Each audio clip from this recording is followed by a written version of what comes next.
Hi, I'm Nathan Tannenbaum with just some of the stories coming from the Las Vegas Review-Journal in print and online. The big news, the sudden death of Las Vegas Strip headliner Danny Gans at the age of 52, late Thursday night, early Friday morning.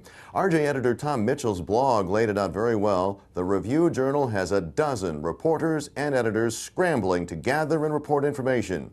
Well, the results of all that scrambling are in front of you right now, both in print and online at the simple address lvrj.com/Gans. There you'll find the descriptions from the several Best of Las Vegas awards he won, as well as slideshows and videos.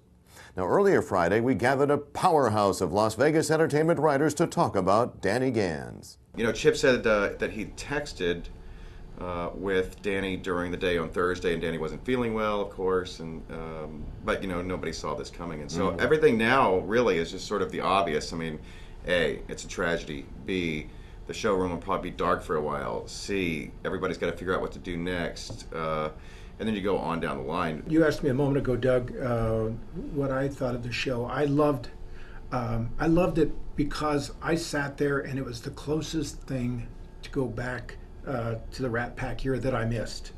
I loved the quick hits. I thought he did a great job in most of it. Like Norm said, he did kind of remind us that Vegas had that entertainment tradition of the live performer who breaks a sweat and really works hard, and that had been lost a little bit by the mid-90s when he came to town. What is left now? What specific shows are left now that are old school? I mean, the Shintas are gone. They were kind of old Vegas. There's a little bit of a void for that right now. You can see that entire conversation with Norm Clark, Doug Elfman, and Mike Weatherford on both the Danny Gans page as well as our multimedia page, with whatever late details come in on the breaking news section of the ReviewJournal.com homepage. But there is other news, not the least of which is the state of Nevada's economy, both now and in the future. What numbers did the Economic Forum come up with as the anticipated money pool from which the state's lawmakers must somehow come up with a budget for the next 2 years? We've got not just the numbers, but the political reverberations they caused. Along those lines, Governor Jim Gibbons continued on the offensive Friday, making sure as many Nevadans as possible can still hear his "no new taxes" drumbeat. The governor was at Pro Shop Motorsports and Marine in Henderson. Did swine flu, or as some now prefer to be called the H1N1 flu, come up? Governor's earlier thoughts were that the state's got nothing to fear. We will have the latest information available in print by our late-night press deadline and are constantly updating our one-stop web page shop at lvrj.com/swineflu. And the fight Saturday night still getting a lot of attention, starting with Friday's mad rush of fans to see grown men in their underwear stepping on a scale. Yeah, it's the Every Fight Ritual weigh-in. Never defeated at 130 pounds.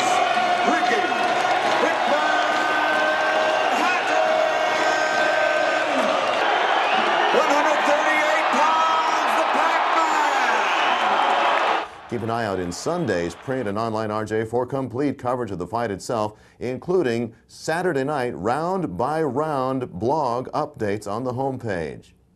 Maybe not as big of news to the sporting world in general, but don't tell that to local hockey fans. Wranglers are still on the road in Stockton Saturday night, trailing their second-round best-of-7 series ECHL playoffs against the Thunder 2-1. Hey, hope you weren't planning on going yourself or taking visitors for the Hoover Dam tour this weekend. It's closed. The elevator there is getting some repair work.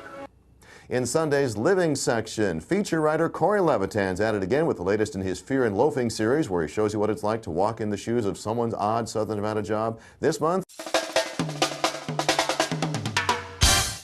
people will want to see me killed. They might. I didn't realize you guys had guns and had vests and all that stuff. Well, what did you think this was? I don't know. I thought you'd just go to places where burglars have been and left. And you just go and... You may catch a robbery in progress at a convenience store. You never know. At a convenience store?